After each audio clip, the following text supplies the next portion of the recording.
Smart Business. Podcast Smart Business kembali lagi bersama saya Daniel Adam, dan kali ini kita akan ajak Anda untuk menelusuri ya perkembangan kemajuan era teknologi dan juga digital tanpa kita sadari sudah masuk ke era 5.0 atau 5.0, dan ternyata ini juga memberikan pengaruh atau kontribusi yang sangat luar biasa terhadap sebuah bisnis, khususnya dari Otaku. Yuk kita bahas langsung bersama dengan founder dari Otaku, ada Ibu Amin Sakti Kencana Prameswari atau yang akrab disapa Bu Sakti. Hai Bu Sakti. Apa kabar? Udah hampir 5.0. Kangen nggak sama yang 1, 2, 3, dan 4? Kangen deh, yang sebelumnya lebih gampang kayaknya. Oh gitu? Emang gimana? Ini kita flashback ke belakang ya. Iya. Yang ngalamin 1.0 itu, 1.0, Ya, jadi 2.0. 1.0, 2.0, 3.0 itu kan lebih pada fokusnya lebih ke produk ya. Ya, betul. Produk, price, kayak gitu-gitulah ya. 4.0 itu mungkin kalau kita tahu SEO, SEM gitu kan, memarketingkannya dengan beriklan di search engine gitu ya. 5.0 itu lebih pada bagaimana kita menggunakan teknologi seperti IoT, kemudian AI gitu kan ya, untuk lebih pada melayani customer gitu kan, bahkan untuk memasarkan gitu. Oke.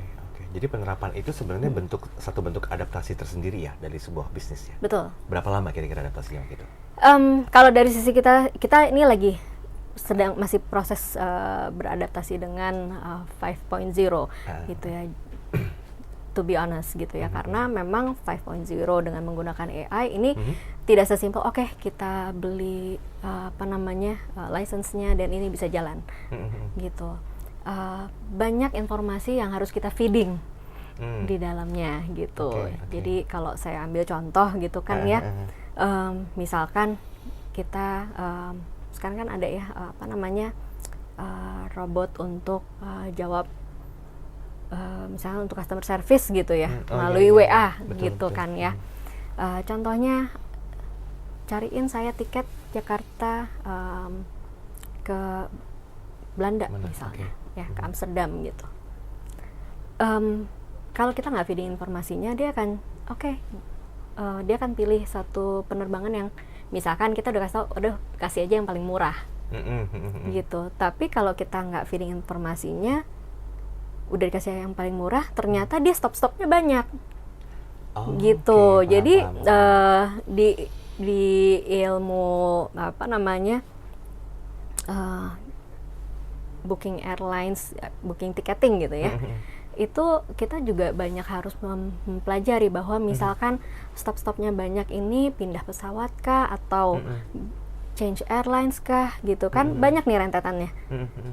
Tahu-tahu bagasinya nggak bisa connect juga gitu kan, atau misalkan di bandara yang kedua ternyata harus lewat imigrasi, sehingga connecting time-nya tuh nggak akurat, nggak bisa terlaksana akhirnya travel gitu. Jadi masih banyak yang harus kita feeding informasinya gitu. Oke. Sebentar, saya jadi berpikir kemana-mana nih, Bu Sakti. Dalam artian begini, kan ketika kita masuk di maksimal 4.0, itu kan masih keterlibatan people atau SDM itu masih begitu kuat ya. Nah, bahkan di era marketing 5.0 sendiri, kayaknya SEO udah jadi teman akrab kita gitu. Apakah marketing dengan konsep 5.0 ini cukup menguntungkan dari pemilik bisnis? Karena tadi Bu Sakti mengatakan, ini kita pelan-pelan nih, lagi adaptasi nih. Ini meaning adaptasinya gimana nih? Apakah meminimalkan SDM yang ada, sehingga beralih ke search engine optimization tadi, atau bagaimana? Di saat ini kita belum meminimalkan SDM yang ada ya. Justru SDM yang ada ini kita kita sama-sama lah ya, kita sinergikan dengan tim IT juga gitu kan, untuk bisa kasih input gitu bahwa kalau misalkan pertanyaannya begini, jawabnya harus banyak gitu ya. Iya, kemudian juga apa aja yang harus diperhatikan gitu. Jadi masih dalam tahap berkolaborasi. Jadi belum ada SDM yang memang harus diminimalkan, karena human touch itu masih diperlukan. Betul. Gitu. Kadang-kadang AI juga katanya cukup menjanjikan kemudahan, tapi ternyata nggak bisa menghilangkan juga beberapa unsur yang harus ada sisi humanismenya juga. Betul, masih perlu sisi manusianya juga karena contohnya ya, misalkan mau reschedule atau refund, kan nggak mungkin si AI ini yang ngerjain ke request harus datang ke kantor, itu nggak seperti terwujudnya itu. kayak apa gitu, makanya itu dia. Tapi begini Bu Sakti, boleh nggak pelan-pelan, karena tadi saya tertarik untuk menggali lebih dalam ya. Kita lagi pelan-pelan nih menerapkan konsep marketing 5.0. Penerapannya gimana sih di Otaku? Sharing dong. Iya, kalau dari Otaku sekali lagi ya, ini kita belum totalitas ya, belum total, memang masih ya. Masih dalam development gitu kan ya. Baik. Penerapannya yaitu mungkin kita start dari bagaimana sistem itu bisa memberikan reference atau menjawab suatu pertanyaan-pertanyaan yang dia bisa jawab sehingga tidak perlu manusia yang jawab. Oke. Gitu. Nah itu baru di tahap itu sih gitu ya. Jadi memang prosesnya tidak mudah gitu, apalagi produknya kita kan one stop solution, banyak nih produknya. Iya. Gitu.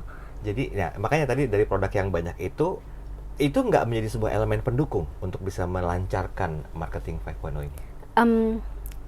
Kalau produk yang pendukung ini, produk-produk yang banyak ini dia punya rules yang sendiri-sendiri gitu, sehingga memfeeding informasinya pun masih banyak yang library yang memang kita harus pelajarin dulu baru kita bisa feeding ke gitu. Nah, sistem. selaku founder dari pandangan Bu Sakti sendiri, apa sih elemen pendukung yang perlu dimaksimalkan untuk mensupport atau melakukan marketing 5.0 ini? Ya, pastinya untuk elemen pendukungnya sendiri adalah kita punya library yang banyak dan juga kita tes terus gitu. Jadi quality assurance, quality control itu harus dari sisi sistemnya harus terus berjalan gitu. Jadi nggak bisa langsung diimplement terus gitu udah jalan gitu. Tetap kita testing terus ada quality gitu. check-nya ya istilahnya. Pasti. Begitu ya. Berapa lama idealnya setiap berapa periode sekali? Kalau di sisi development testing itu setelah selesai di develop biasanya bisa makan 2 minggu. Bahkan kalau misalkan ternyata masih harus disesuaikan lagi dan balik lagi sesuaiin terus testing lagi seminggu 2 minggu sampai ini bisa kita rasa bisa gitu kan ya. Gitu. Tapi juga di tengah-tengah jalan terkadang gitu ya ada satu yang memang jadi kendala atau informasinya kurang gitu kan. Nah ini masih harus kita tambah terus. Jadi ini relate ya dengan bahasan kita pekan lalu ya, atau beberapa edisi yang lalu tentang database ya. Nah itu ada hubungan nggak sih sebenarnya untuk bisa lebih maksimalkan marketing 5.0 dengan database yang kita punya gitu loh. Karena seingat saya tempo hari Ibu sempat mengatakan bahwa database ini kan merupakan harta yang paling berharga dari sebuah bisnis. Nah bagaimana implementasi dengan dua hal ini?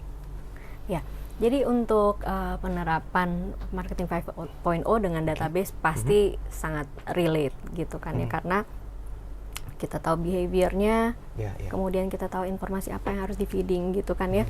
Tapi juga behavior ini kan seiring dengan berjalannya waktu pasti berubah, dan juga ini yang kita juga harus menciptakan suatu machine learningnya gitu. Prosesnya lama ya. Betul. Bu, terakhir saya mau tanya. Kan Ibu juga pasti memperhatikan banyak secara helikopter view bisnis-bisnis yang lain gitu ya. Ada yang mungkin juga secara nggak sengaja dan profesional Ibu belajar dari memarketingkan 5.0 dari bisnis yang lainnya. Kalau dari sisi pribadinya Ibu selaku founder dari Otaku, apakah memang ini ideal digunakan untuk semua lini bisnis dengan konsep ini, atau hanya bisnis tertentu saja yang harusnya tuh menggunakan konsep marketing 5.0 ini? Ya. Untuk konsep marketing 5.0 sendiri juga untuk saat ini saya rasa kita perlu melihat kita berbisnis apa gitu kan. Jadi masih ada bisnis-bisnis yang memang kita pakai 4.0 gitu loh. Karena kan sekarang juga ya kalau 4.0 kan sekarang lebih main ke sosial media Iya, gitu ya, apa namanya, TikTok, Instagram dan lain sebagainya gitu. Nah, 5.0 karena investasinya pun cukup ya nggak kecil lah ya gitu kan ya. Ini menjadi satu apa ya, bisa dibilang kita kan bisnis harus relevan ya dengan apa yang kita geluti gitu. Jadi kalau misalnya kita bisnisnya kuliner gitu kan, I don't think so gitu kan ya. Ya mungkin bisa nanti digabungkan dari sisi misalkan reservasinya gitu kan ya. Tapi tidak besar gitu loh. Yes. Satu lagi saya sampai lupa, peran SDM dengan marketing 5.0 ini dari pandangannya Ibu bagaimana? Ya, peran SDM dengan adanya marketing 5.0 ini tentu masih besar ya, karena itu tadi SDM ini kita butuhkan untuk ngajarin, untuk kasih input gitu kan, karena ya mereka ya belajar dari learning machine-nya gitu. Baik. Sudah habis waktunya, berarti esensi yang mesti kita pahami tentang marketing 5.0 adalah sebisa mungkin kita beradaptasi dengan kemajuan zaman. Jangan pernah merasa bahwa dengan hadirnya era digitalisasi, kemajuan teknologi itu membuat people atau SDM dalam sebuah lini usaha itu hilang begitu saja. Tidak. Ingat, kita yang mengajarkan mereka dan kita pun perlu belajar dari mereka. Terima kasih telah bergabung bersama kami. Sampai jumpa di edisi berikutnya. Sampai jumpa. Smart Business. Lead you better.